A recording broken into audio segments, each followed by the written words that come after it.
Good morning, Mr. Willoughby. Thank you very much for having myself and my colleagues here to talk about, learn more about your business and talk more about a very important decision you're about to make.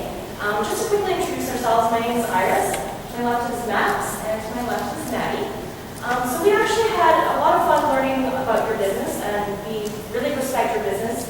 I mean, right now we are in the middle of an economic recession. Companies are looking to cut their costs as much as they can, and the product that you offer really does that for a lot of companies, and it's very appealing to the SMEs that you're trying to target. The second thing that we really like to learn, that we really like about your business is the fact that your technology has the capacity to be mobile. Nowadays, if you go to any business, when you ask them, what does IT actually mean to you, businesses don't think of IT in terms of that it's just a computer. Businesses think of IT as computing. So the fact that your technology can be mobile is a very, very special attribute that your technology has. And because we can see all these growth opportunities within your business, we made a recommendation that will help you capture these growth opportunities. Just an overview, if I can direct your attention to the slide. The three key strategic issues that we looked at was the fact that you need more money in order to capture this growth. Second thing is you're looking into developing your software into a version where your customers can install onto their own infrastructure. The third issue is the fact that there's a lot of growth opportunities out there after you develop your software. What we recommend is that you reject the offer that you received from Visa and instead pursue $815,000 in equity investment from them. If you follow our recommendation, what we believe will happen is you'll be able to use eSide's networks and you'll be able to generate more leads. Second thing is that you'll be able to maintain control over your own brainchild. We worked really hard to create this company, so we really believe that you do a good job maintaining control over your company.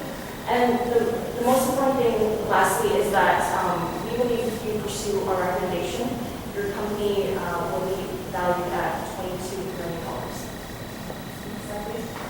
So I will go over what we understand is your situation right now.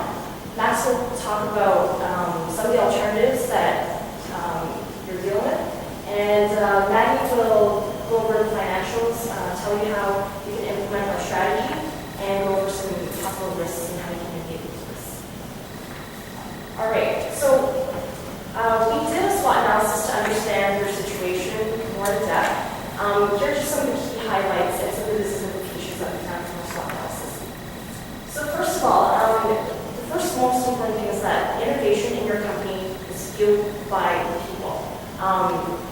Yourself, Mr. Willoughby, you're the visionary, but your programs are the experts in your company that fuel the innovation and the profit in the company. So one of the things that you need to consider when you are developing your new version of your software is maybe design a compensation package that will ensure that your developers are productive.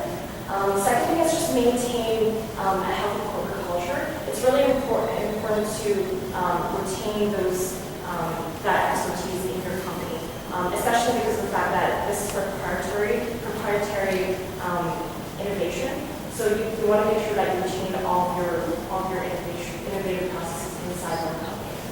Second thing, the reality of your company is that you will always have to invest in research and development.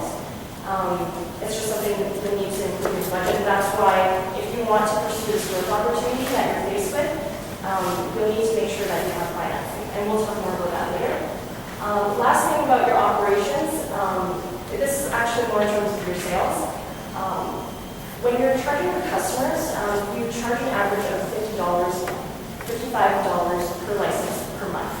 Now, there's usually more than 20 employees working at any SME. And so you stop charging at 20 licenses. So what that means is that you'll have to you have to find more clients in order to increase your revenue because you have that 20 licenses for your sales structure. And the second thing, another thing that it implies is that you'll have, your customer service cost, you'll have to have more clients in order to recuperate that cost. Actually, bottom line, the point of the slide is actually just to say that your software is your core competency, and research and development and making sure your cost structure, your revenue structure is good is very important.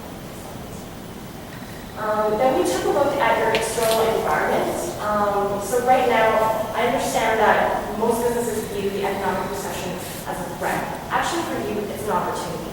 You're offering software at a very, very low price to SMEs who are looking to reduce the costs.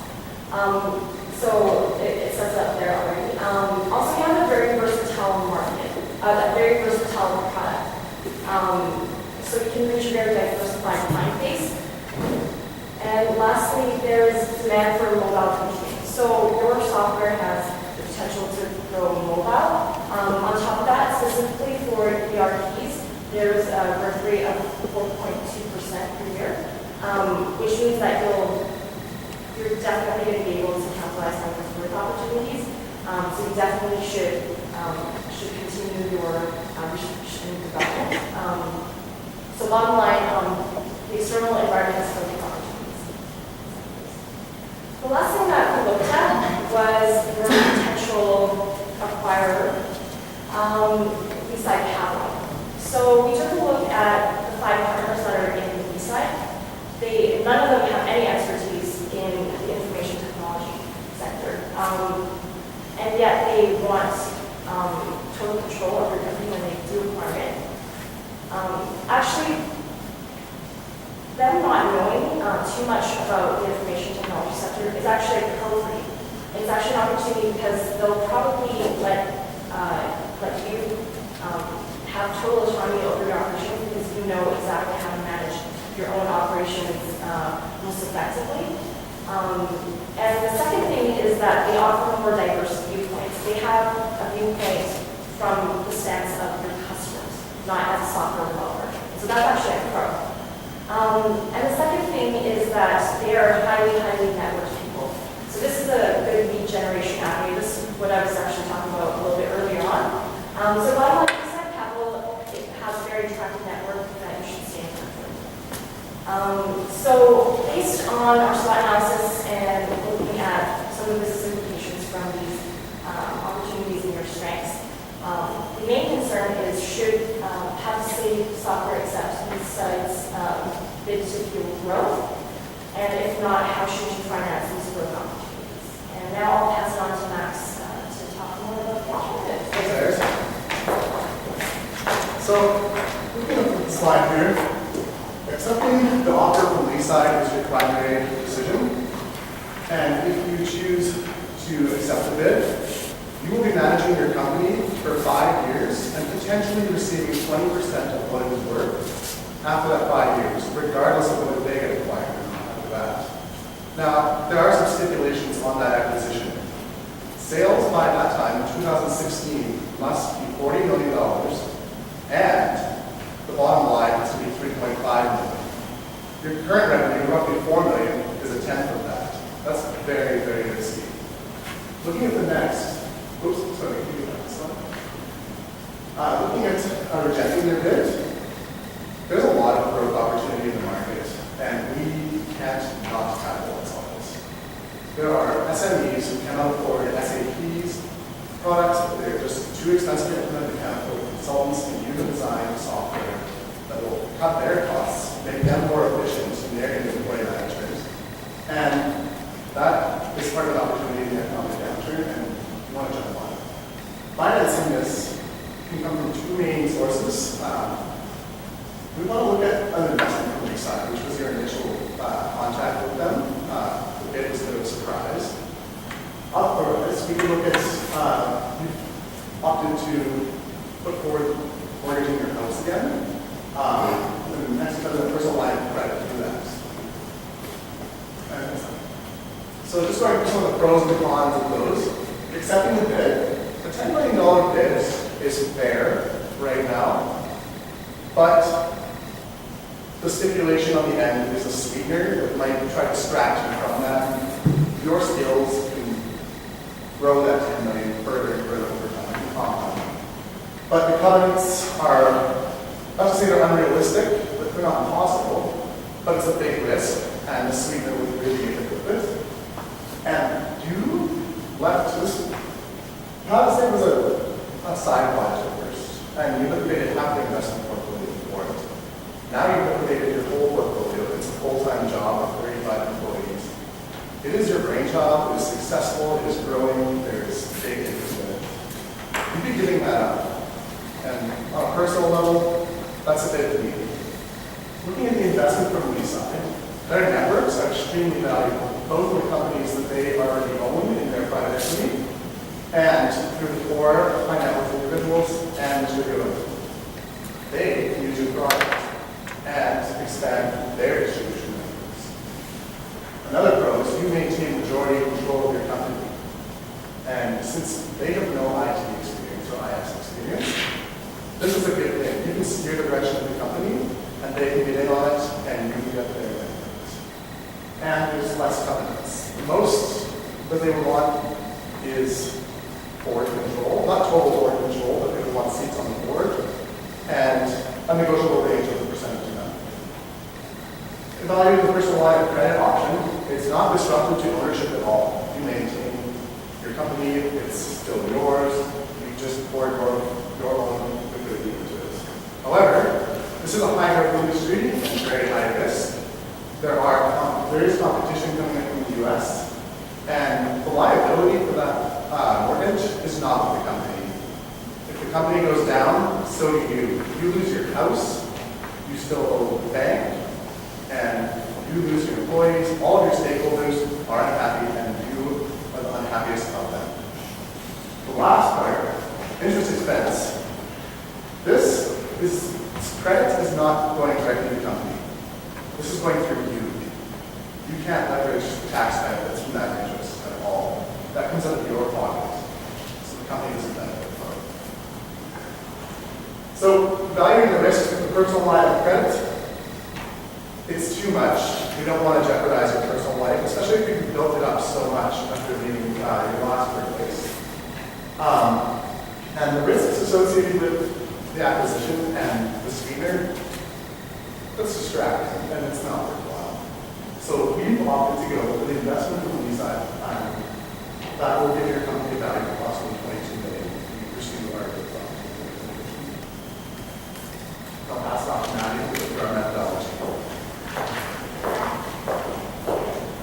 The way we value your company, Mr. Lowy, was through as my cash flow over the next 5 years based on projections that you provide us with. And going forward, we based our assumptions on the fact that you would be pursuing the opportunity to do the installation software going forward. So we use that in our precedent multiple models as well as our DCF. So for some of our assumptions, tax rate 30% on an ongoing basis, terminal growth rate 4%, a risk rate of 2.9% based on US T-bills, and a beta of 1.5.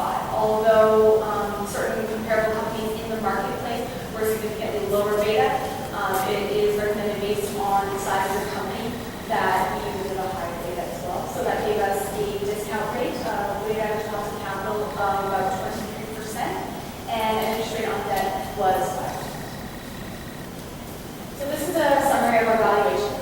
We used a precedent on a price to sales basis as well as on a price to EBITDA basis. So what we did was project what your future sales would be, and looking back on what that would bring, the present transactions were quite a low range compared to our valuations, whether you would go with a equity financing going forward or debt financing going forward. So we came up with a valuation of about $22 million. So if you accept the offer today from Lisa, they're going to give you $10 million. And so With the personal line of credit pursuing those growth opportunities, that's an offer that's an opportunity that we really would not recommend that you forego, as this is something that can be captured quickly, and so equity financing offers a high value. This is a summary of the net income growing over the next 5 years. So as you can see, capturing this installation of the application of your software is going to be consistent growth of net income over the next 5 years. This is a discount of the sensitivity of the discount rate. So whether we believe that it was a low risky endeavor or not, how will that affect what the value would be at the end of the day? So below left axis here we have the value B, and across the bottom the discount rate. And so we use optimistic, good, mid, and low points for what we believe the growth rate to be going forward over the next 5 years. And so as you can see, basically by this chart, is that value of your company is much more sensitive to the discount rate than to revenue growth. And so what this means is if your revenue does not grow as well as you hope, it will still create quite a bit of value and will not be a huge risk in the future. So our recommendation is to reject the $10 million offer from Leaside Capital and look to raise $850,000 in equity from them for 25% stake in your company. So introducing the installed version of the ERP is how we expect to go forward.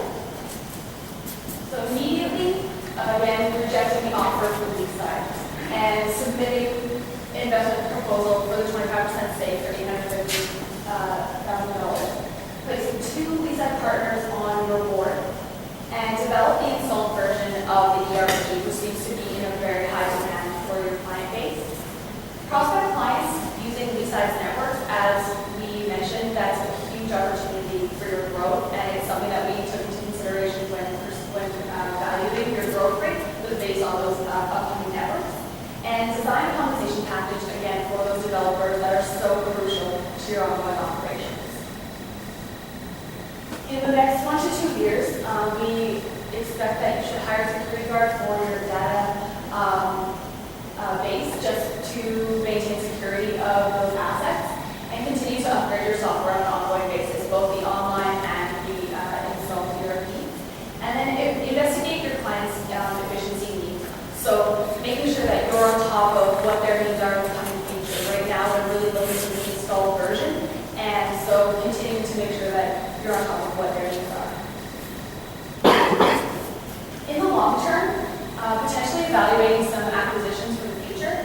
So looking at smaller companies that are coming into the market and looking to acquire smaller competitors as we grow.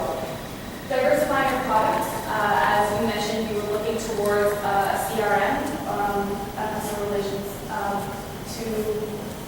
to pursue more growth in that sector, as well as some mobile products. So this is something that we would definitely suggest that you investigate further going forward, and again, continue to update your programs.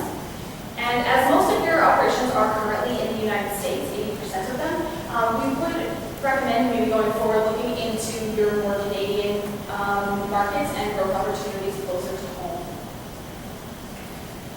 So finally, just looking for some risks and mitigations here. If Leaside rejects your proposal, this would be detrimental, but we do suggest that you can increase what their ownership would be and negotiate with them, as well as emphasizing the benefits to their existing investments. Product replication is always going to be a risk in software, and so patenting your product is something that we recommend going forward, as well as the infrastructure security, as I mentioned, hiring security guards and security. Since we're in an economic recession, making sure that you're diversifying your clients using Leaside's network, and competition from other ventures to make sure that you're keeping in touch of what your clients are really looking for. And with the new partnership, negotiating some binding terms and setting mutual leadership goals going forward.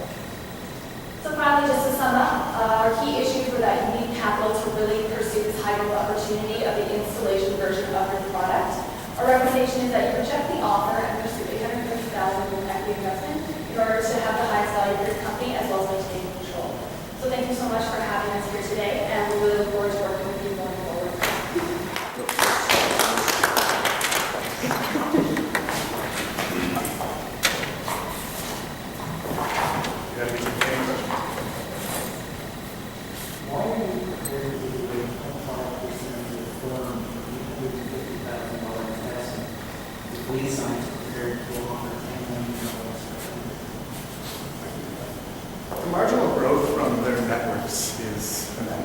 especially the online pharmaceutical firm based out of the US, it's growing rapidly and they have managing inventory.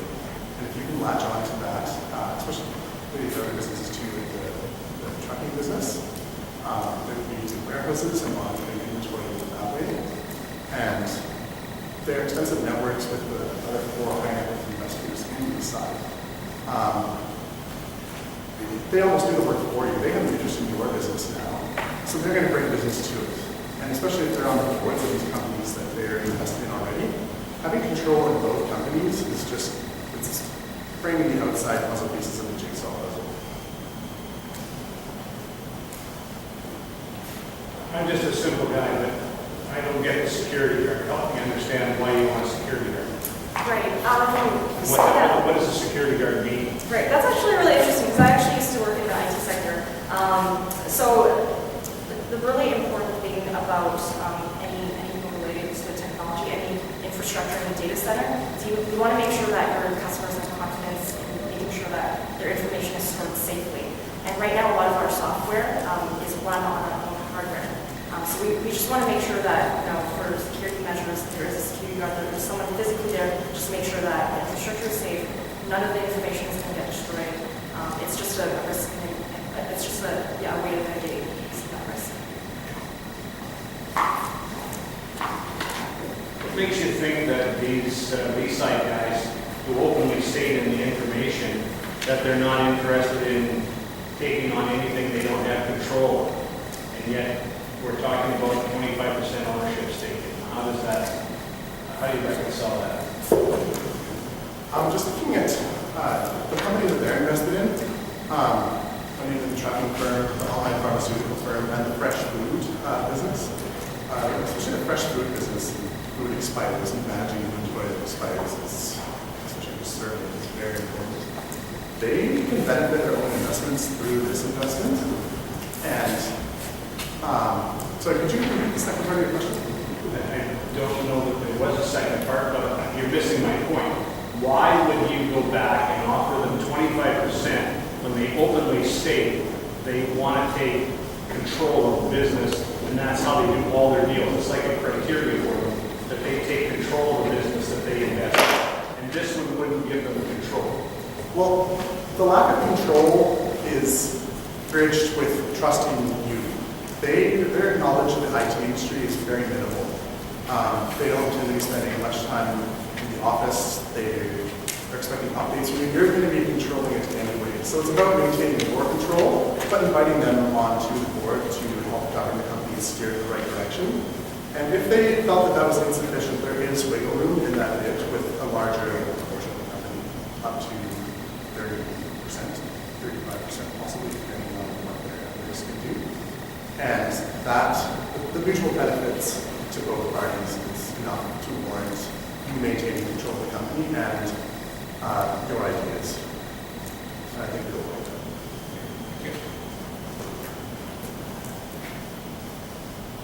That middle section really sound your financial analysis.